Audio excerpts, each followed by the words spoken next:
Hello, class of 2024, and welcome to your registration webinar.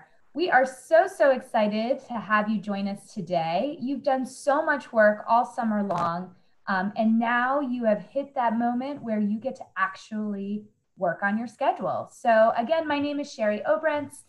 I'm an Associate Dean in the Office for Undergraduate Education, or the OUE, and I'm joined today by Elizabeth Morrison, our Associate Director of Academic Advising in the OUE.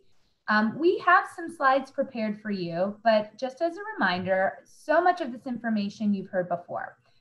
You've done your Emory Essentials, what got you introduced to the Emory University campus, the college values, all of our amazing academic departments.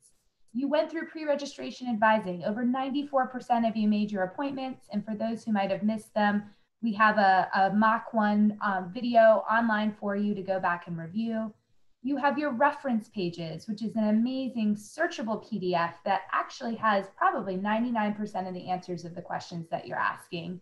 And you have each other. So Elizabeth and I are gonna really converse with each other throughout this webinar. We'll make sure that we highlight the most important things that you need to know for tomorrow.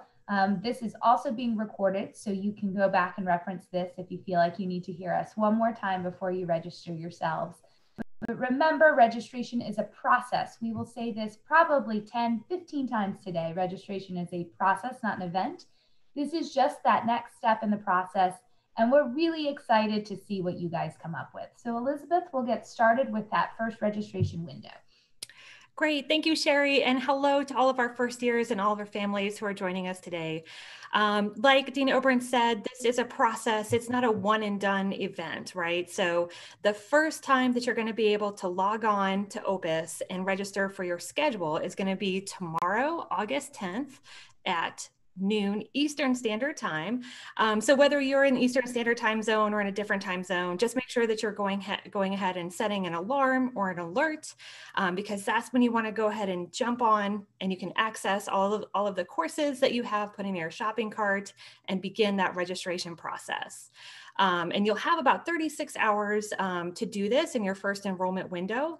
It'll start again at noon on August 10th and then go all the way through 11:59 on August 11th. So a good chunk of time there to kind of get in, look at the seats, look at the different classes, and start putting your schedule together. All right. So hopefully by now you've been able to log into OPUS and kind of start loading up those courses into your shopping cart. And again, this is like your Amazon wish list or your Amazon shopping cart. There's no limit to the classes that you can kind of store up in there. We do kind of recommend that you're putting multiple sections of classes that you're interested in into your shopping cart. So that way, if you're interested in like an Econ 101 class, when registration opens, one of them is full, you can pivot quickly to another selection already in your shopping cart and not have to start that search process all over again. Just as a reminder, you are going to be searching and looking for classes on the Atlanta campus. Whether you're attending from a distance or you're going to be here on campus, you will be under the Atlanta campus classes. So just make sure that you're looking there. And then in terms of kind of viewing other options for what should I put in my shopping cart, what should I be looking for, you can go out to different department websites that you might be interested in, like sociology, philosophy, for example, and kind of see if they have any introductory classes that you might be able to start to kind of get your feet wet in those areas. Or if you are kind of considering one of our pre-professional tracks, so like pre-business, pre-health, you can go out to our awesome orientation first year advising website and find helpful PowerPoints and webinars for information on different classes that you might want to get started with there. Before we move on, Elizabeth, those are such great points. One of the things I know we've been getting lots of questions from the students that we've met with saying, hey, I really want this one course. Is it okay if that's all I have in my shopping cart? And we want you to get away from thinking about that. So you gave a great example about multiple sections of Econ 101. If you guys look at the general education requirements, you'll see that Econ 101 is an HSC. So besides putting all of those Econ 101s in your shopping cart, maybe put a few other HSCs in your shopping cart. Same thing for the other areas, SNTs, HAPs, all of those GERs. So remember, shopping carts are limitless, and the more options you have, the easier it's going to be to pick and choose from things that are open tomorrow. Awesome. All right. And so another tool that you will have in your toolbox, kind of getting you prepared for what this is going to look like, are the OPUS guides that you can find also in the reference pages and Emory Essentials too. You definitely want to take some time to kind of go through that prior to your registration appointment opening on Monday. So on Monday, you're going to go in and you'll be able to actually enroll in the classes that you see there in your shopping cart. Right now, it doesn't look like you have the to, but that will change and your screen will actually look different when your registration appointment opens tomorrow at noon. And then you just go through that process. And there's more information on what that would look like at this website here, as well as in your pre-registration materials that you got, and of course, Emory Essentials and the reference pages. A question too, I know that has come up. Sometimes students say, well, I just automatically get put into courses from my shopping cart. So the answer to that is no. This is actually a process that you now get to control. So the shopping cart, again, as we've talked about, Amazon wish list, is just everything there. And actually clicking through the classes that you need and hitting validate and enroll is basically like your checkout. And so until you've gone through those steps, you are not actually enrolled in the courses. So you really want to make sure that you finish all of the steps, you click until it says enrolled, and then you'll get that notification that says that you're in the class. Great. So that's a great tee up into reviewing how the registration process is actually going to sort of unfold. So if we want to kind of skip ahead here. Or another GER, lots of different. Exactly. And so hopefully that will be a great foundation for you to continue to build on your classes during your registration appointment. If you do decide that maybe you need a function in OPUS, those classes out for another one. Your goal really tomorrow is to add 2 to 3 more classes on top of your 5 pre-enrolled credits. The goal is to get to 12 credits of coursework, which is required for full-time status. You can enroll for up to 17, so you'll be capped at 17 credits in your first year. So you just kind of want to play around with the math as you're kind of thinking about your schedule and what you want to roll in for tomorrow. Just make sure that you have at least 12 credits and at most 17. If it's just not going to work for you, if you need to go up to 18 credits, we do have an overload request form on our website, and we can send you more information on that. So hopefully, you know, if you have a lab or there's just one class that's going to put you over that 17-hour cap, you will have the opportunity to petition to be able to enroll for more than 17 credits. But we definitely recommend for your first year, you guys are going to be taking on a lot outside of the classroom. It's a big transition. So definitely try to aim for about 15 to 17 credits, but at least 12. And yeah, Elizabeth, that's such great advice. And you might wonder how we came up with that 15 to 17 kind of sweet spot. We've been at this for a really long time. And so we know that students who take 15 to 17 credits every semester will graduate in 4 years. That's the goal. So that absolutely puts you on track. And taking more than that is not necessary. We often hear from students who really are super eager and they wanted to take more and more and more. And it's just a lot. So give yourself some time and grace to start off, and the 15 to 17 is absolutely okay. We've also, I know we did a webinar with some parents on Friday, and hello to the parents out watching us as well.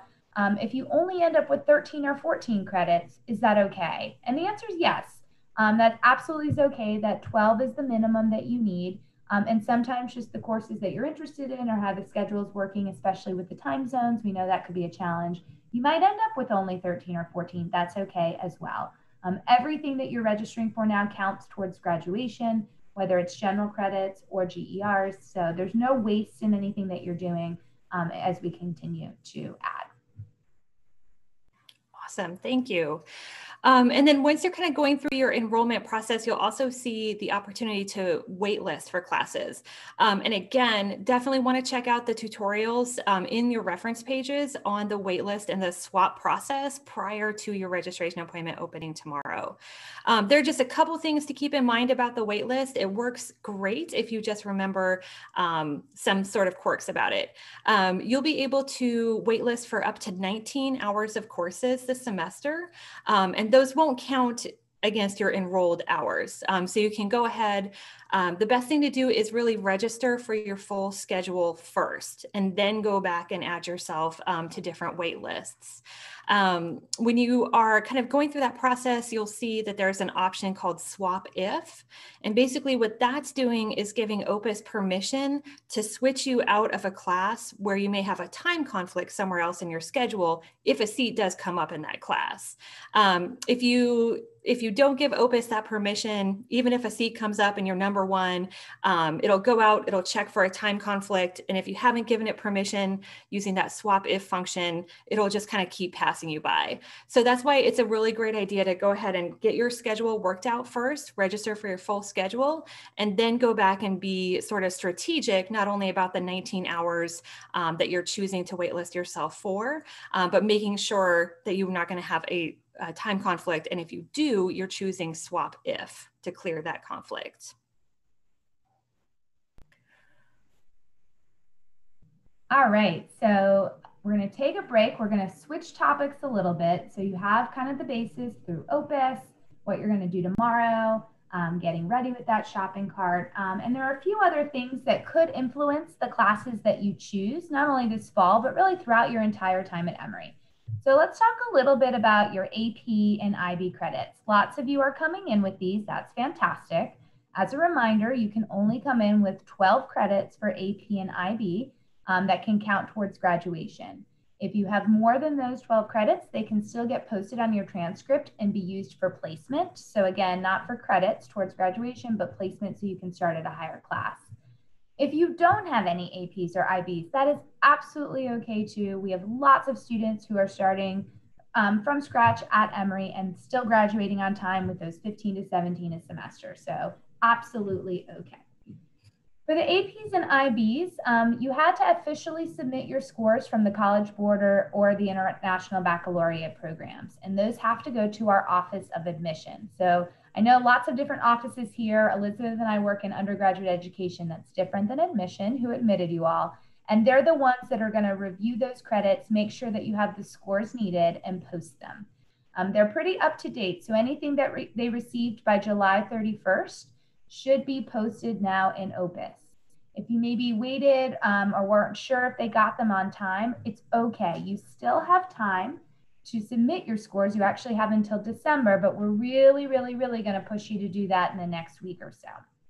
You can always follow up by emailing admission.processing@emory.edu to verify if they have your scores or if they're waiting for something and you maybe need to resend them. Some of you might actually need those AP classes to register for the next level. So let's say you're coming in with Econ 101 credit. We're using Econ a lot as an example, and you're ready to start with that macro Econ 112. As long as your AP credits or IB credits are posted on your transcript, OPUS will allow you to do that. Tomorrow, if for whatever reason your scores are not yet posted, you can take a screenshot of your official scores and send them to oue.advising@emory.edu, and we'll do our best to override that in the system.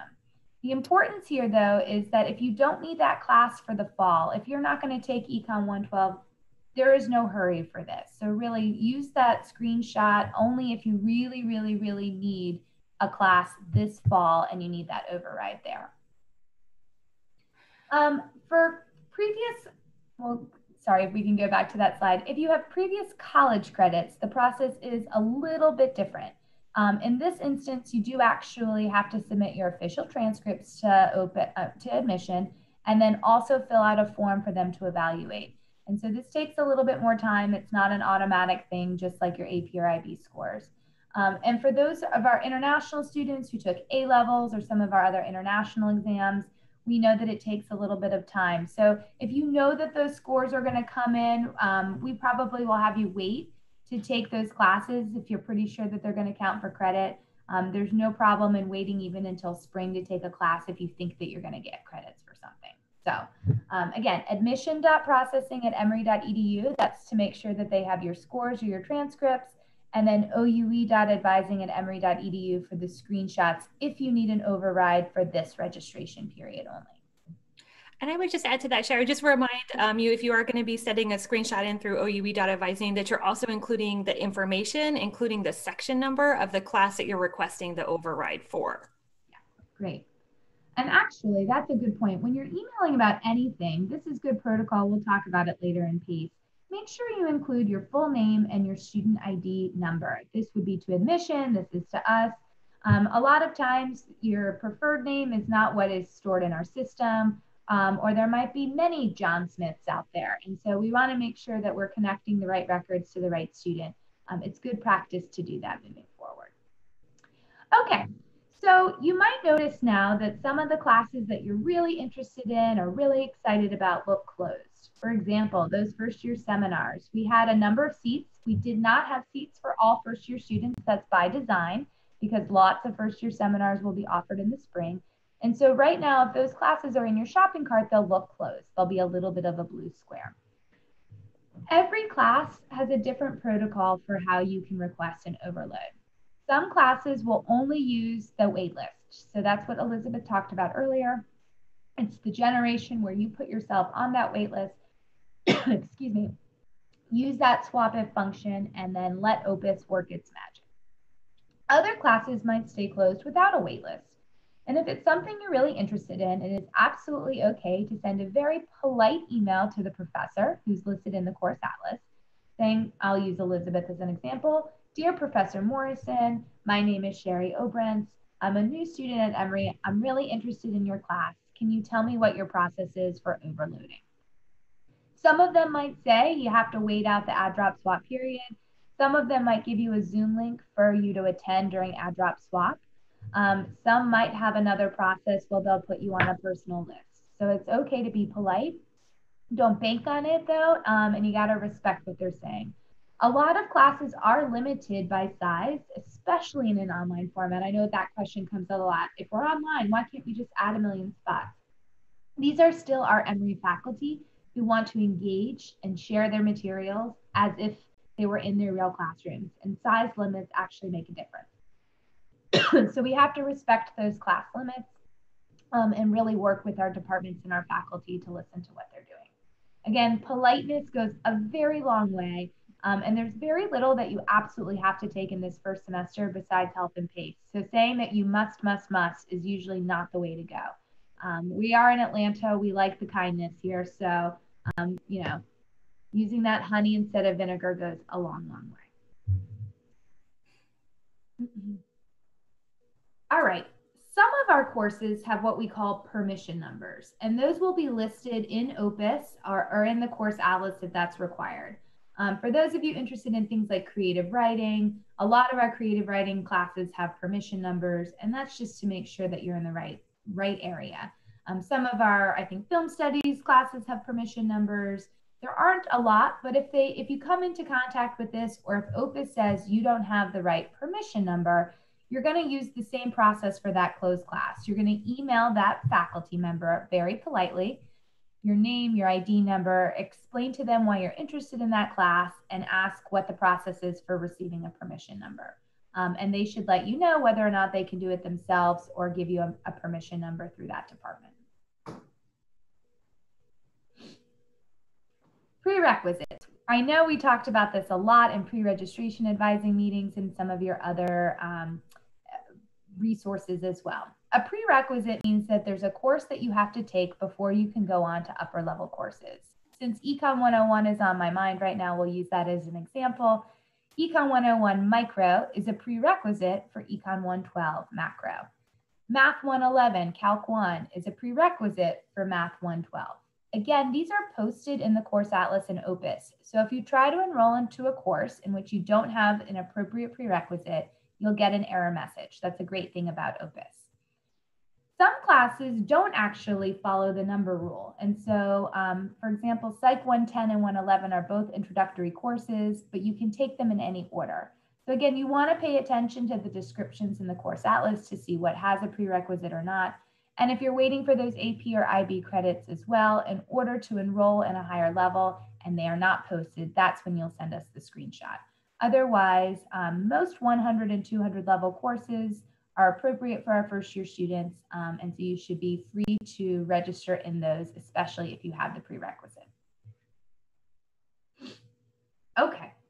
So first year writing, as you all know, is a requirement that all of our first year students need to complete by the end of the first year. Many of you, I think about half, are going to come in with some AP or IB credits. Some of you might have been pre-rolled in a first year writing, so English 101, English 181, or Comp Lit 110, and you say, hold on, I already have these credits. They're not posted yet, but they're coming. That's absolutely okay. If you know that you have the credits, you have the credits posted and we pre-enrolled you in a first year writing, you will drop or swap that on the 10th and the 11th. Absolutely okay. If you're a student who needs this credit and did not get pre-enrolled for it, that's okay as well. You can see if there are any open spots during the next few days and during add drop swap, you can add yourself in. And if you don't end up with a first year writing this fall, there will be spaces for you to take in the spring. So again, first year writing is something that can be checked off by previous credits, fall or spring. So lots of time for you there. The first year seminar is a class that everybody's going to take here at Emory, and they're all special topics and they're all cool. So again, we do not have enough seats for every first year student to take them in the fall. We never do. This has not changed from year to year. We will have a whole new set of first year seminars in the spring. And so for those of you who got placed in a seminar, this was just a starting place. You do want to make sure that you look at the format. Some of our seminars are offered in person.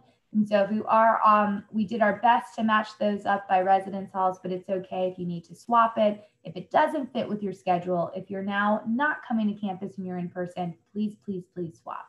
If it's not something that you're interested in or not something that fits with your schedule because there's another class at the same time, you may absolutely drop or swap them. For those of you who have other seminars in your shopping carts, I would say let's keep them in the shopping cart. And in real time, you might see some movement as other students are making changes to their schedules. So if a seminar ends up opening up this fall and you add yourself in, that's fantastic. Otherwise, you will take it in the spring. For those of you who need both the seminar and the writing, we do recommend you take at least one of those in the fall, but we always have students who take both in the spring too. So lots of flexibility here. Everything that we're suggesting here are really suggestions. There's no hard and fast rule of what you absolutely have to do in this first semester besides health and PACE, which we know you all have. The language courses. I know, Elizabeth, we get lots of questions this about, do I have to take my language in the beginning? What are your recommendations? All of our Emory students will take 2 semesters of a foreign language. It cannot be your native language. And if it's your first spoken language or your language at home, it'll have to be different as well. But 2 courses in a language. And it's a great requirement, really helps not only with communication skills, but cultural competencies. And these are typically small classes, so you get to know really neat people in them as well. For those of you who really would like to study language, maybe continue on for a major or minor, or possibly go abroad so that you can practice those skills later, if you can fit that language in your first year, fantastic. We recommend that.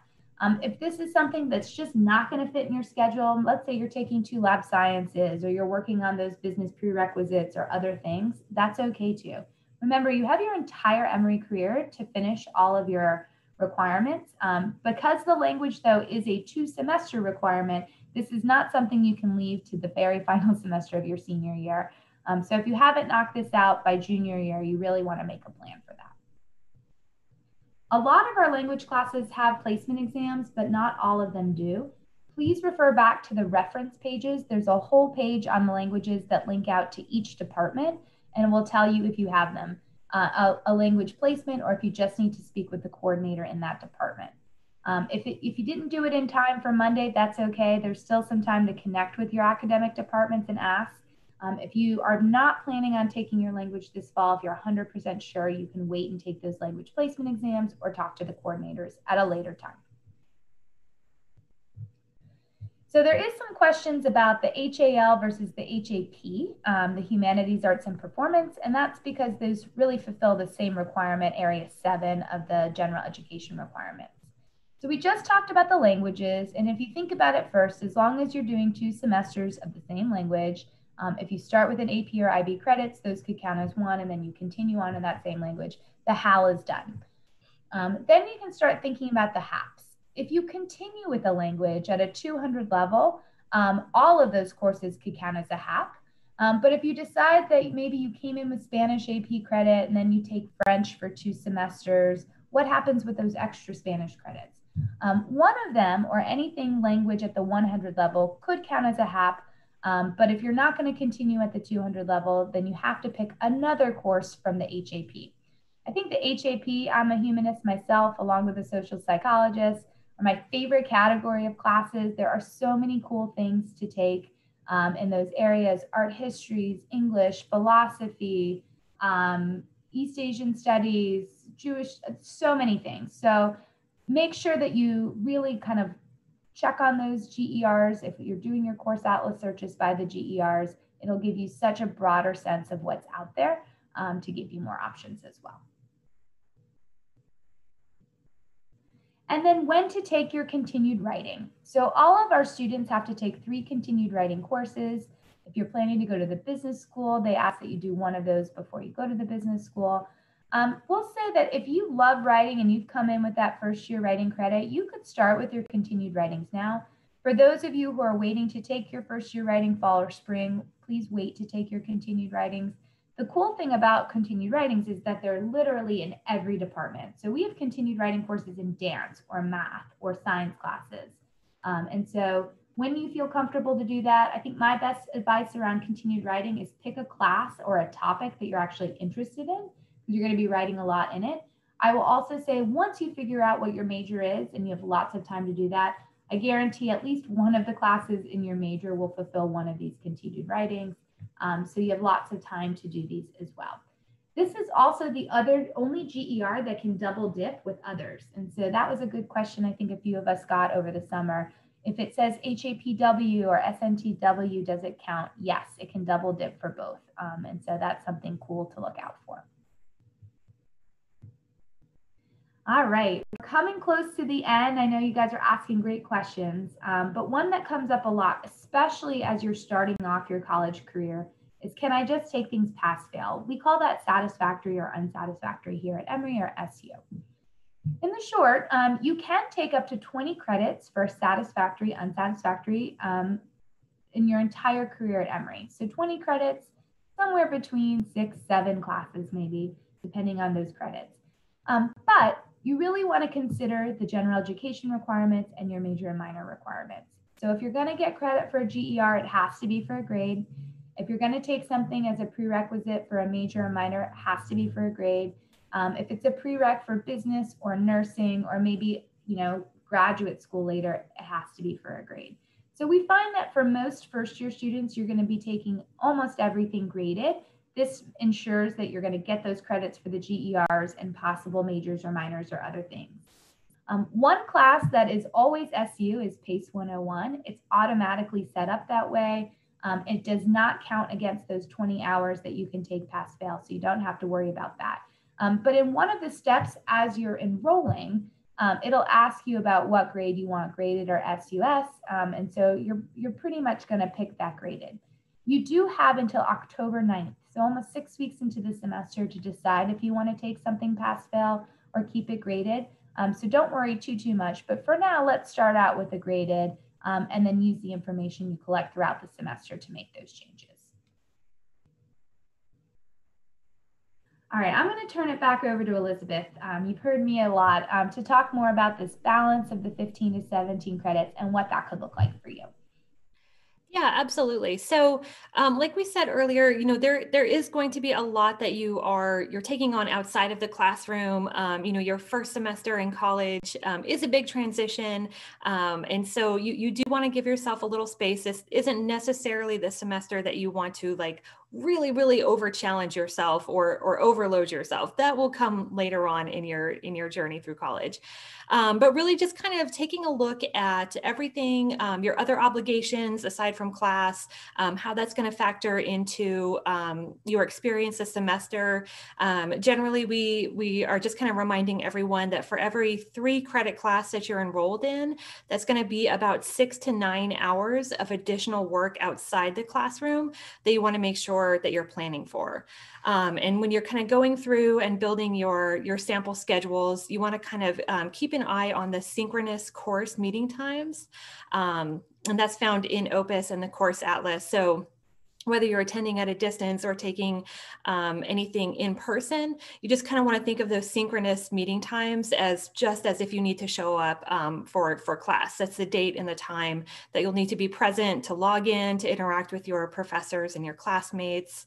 You kind of want to play to your strengths really this semester. If maybe taking a lot of quantitative classes at one time really isn't a good idea for you, definitely avoid doing that.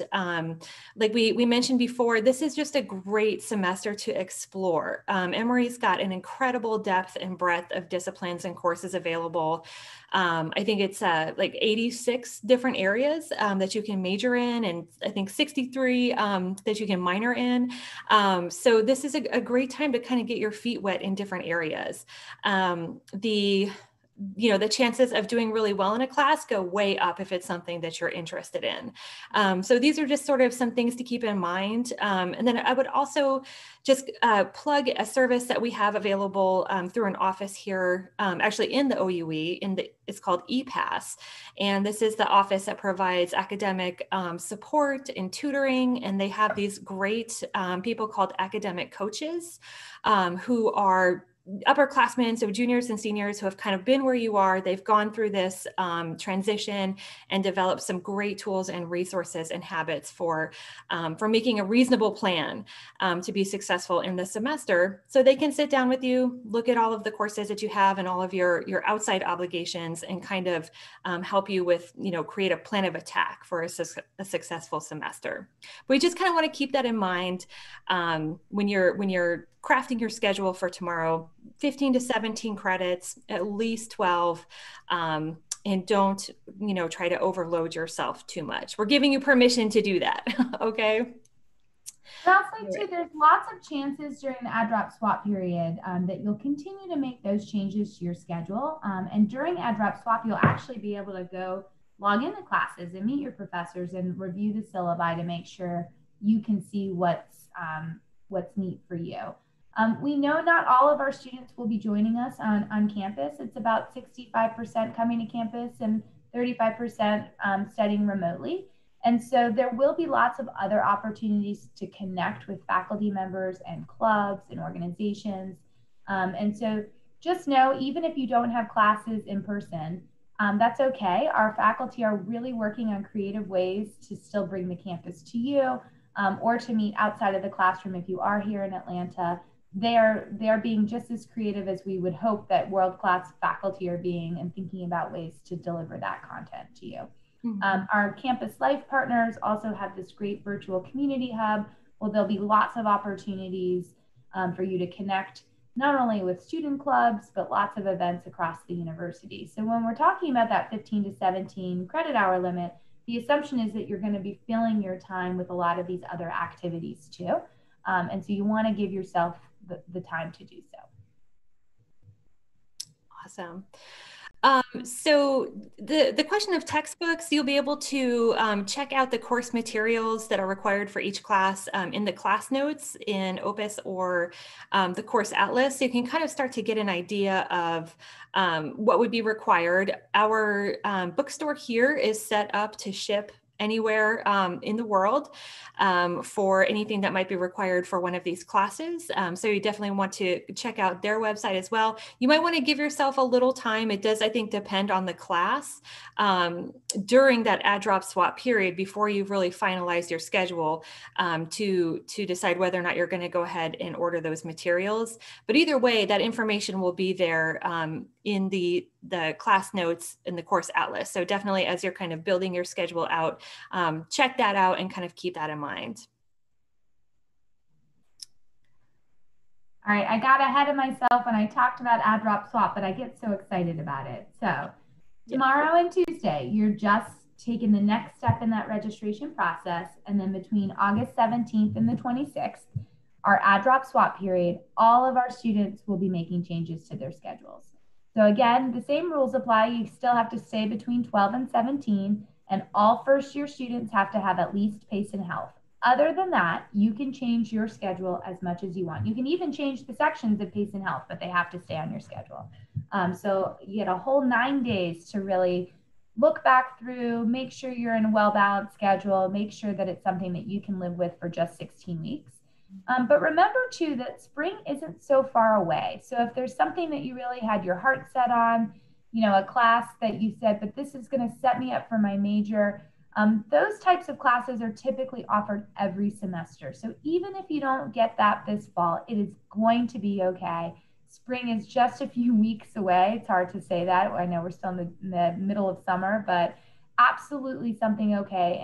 And really, you are registering for the fall semester. But as you're kind of making your plans, think about it really as your first year. And so that you do have that spring semester to round it out, to keep exploring, to finish those first year requirements, so that you don't feel the pressure to have to do it now. Our first day of classes is Wednesday the 19th, coming up so quickly. We're really excited about that. I know our faculty have been working so hard to get ready for classes, either remotely and some of those online as well. And so really excited. There was a question about health and PACE. Those are all online for everybody. So if that looks, if that's what you're seeing, then that is accurate too. Mm-hmm. So Elizabeth and I, we're done with our formal part of the presentation. And I know that we've had great advisors. Thank you to Rebecca and Jasmine, and producer Blaze, as always, have been answering your questions in real time. We're happy to kind of scroll through and continue to answer some questions too. If you need to log off at this time, that's great. We wish you the best of luck with registration tomorrow. But Elizabeth, anything you're seeing that we want to address? Yeah, I think there were a couple ones that I saw coming through.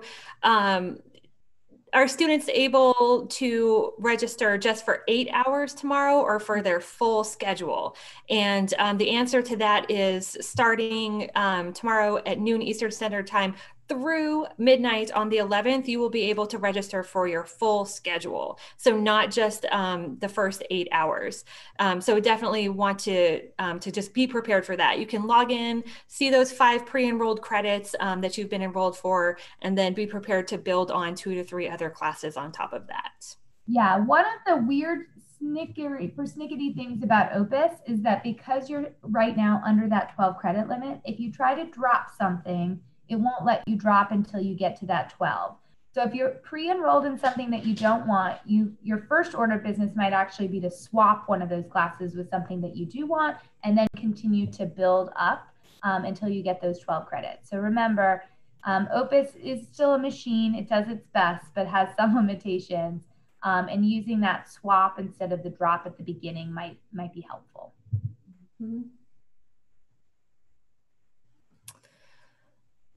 Let's see. There were some other questions just logistically about when to log on and refresh. Opus works in real time, so we do want you all logging in just maybe 1 or 2 minutes ahead of time. Nobody's registering right now. Let me just remind you, nobody has a leg up, nobody's registering. So when you log in, it'll be in real time. What's open is open, what's waitlisted is waitlisted, what's closed is closed. But just as much as you're adding and dropping and swapping, so is your peer in California and another peer in Houston and another peer in Seoul, and wherever you are, you guys are doing this in real time, and you do have a good 36 hours to do it. And so if you feel good enough, at 12:30 and you go, all right, I'm good, I'm going to walk away, great. If you want to check in hourly, that's fine. If you want to stock Opus at the very end at 11 o'clock on the 12th, on the 11th, that's fine too. Mm-hmm. So probably you'll see the biggest traffic and the quickest movement in that first 30 or so minutes. It doesn't take a lot of actual time to register, right? The clicking through the courses and validating and enrolling takes a matter of seconds. What might take a little bit more time is, looking at the times and is it the right section that you want, or hey, that class was closed, what could I find instead? So that's why we really recommend loading that shopping cart up, because if that's there, you can pick from the shopping cart much faster. You're always welcome to go back to the Atlas and add more things to the shopping cart too. Your shopping cart doesn't close when registration is open.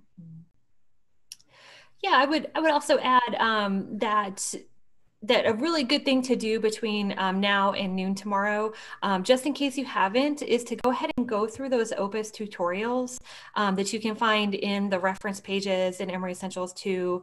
Maybe we can kind of put the link to that back up, or just more prominent, accessible for everyone on the call today, because we know that this is sort of an abstract thing right now, just because you haven't been through it yet.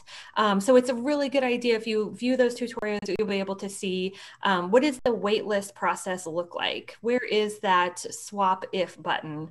And so you kind of can start to get familiar with that, kind of get a little bit of an idea of what that is actually going to look like before you start registering tomorrow. Yeah, and there's a good question. Actually, Keisha was in my PRA, so hi to you, about can we add, drop, swap starting on the 10th and 11th? Yeah, it's technically, you are allowed to change that schedule. It's the only time that first year students are actually enrolling. So we don't call it the add, drop, swap period. But yeah, you can add, drop, and swap within those 2 days. The official add, drop, swap, when it's a free-for-all for everybody, starts on the 17th. So this is technically called your enrollment period, but you can make those changes. Absolutely. And during add, drop, swap, I would also say you'll be getting more information about how to access this, and it'll also be on our website that our office is offering virtual drop-in advising during that time for all students. So you can log on to Zoom. Like I said, there'll be information about this coming soon, and talk with. If you have any, if you get stuck on something, or if you have any questions or issues, we're there to support you during that add, drop, swap time as well. And that's a great plug. We started every pre-registration advising appointment with talking about the advising network. And Elizabeth's team and the OUE, our academic advisors, are amazing. But they're generalists a lot of the times, and we'll refer you back out to departments, to directors of undergraduate studies, to the specialty advisors in pre-health or pre-business, to a particular department as well. And so remember, being referred to another office is a good thing. It means that we're getting you closer to the source of the information, who owns that information. If you're lost, if you're not sure where to ask, OUE Walk-in Advising, amazing resource to help you get at least on the right path, and just really be a reassurance that you're doing it all right. I said this to every one of my pre-registration advisees: you cannot mess up at this time. This really, there is nothing that's not going to count. Everything counts. Everything counts for credits at the very least. And above and beyond GERs or prereqs or majors, you still need credits to graduate. So this is a great semester that you cannot mess up.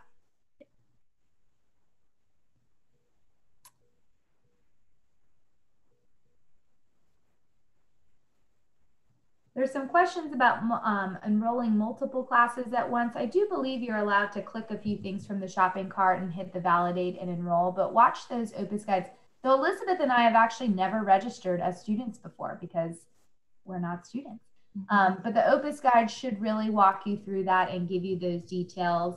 You'll learn real quickly. You guys will become the OPUS experts in about 7 minutes once you're logged into OPUS 2. So if you're nervous about it, have those OPUS guides up. Absolutely send us messages if you get stuck on something or something funky happens. But the OPUS guides really do take you step by step, screenshot by screenshot of how you will register. You want to make sure you're looking at the registration, the OPUS guide that says registering from the shopping cart. Because we have said put all your things in the shopping cart, that's the actual one that will show you how to pull from the shopping cart into your enrollment.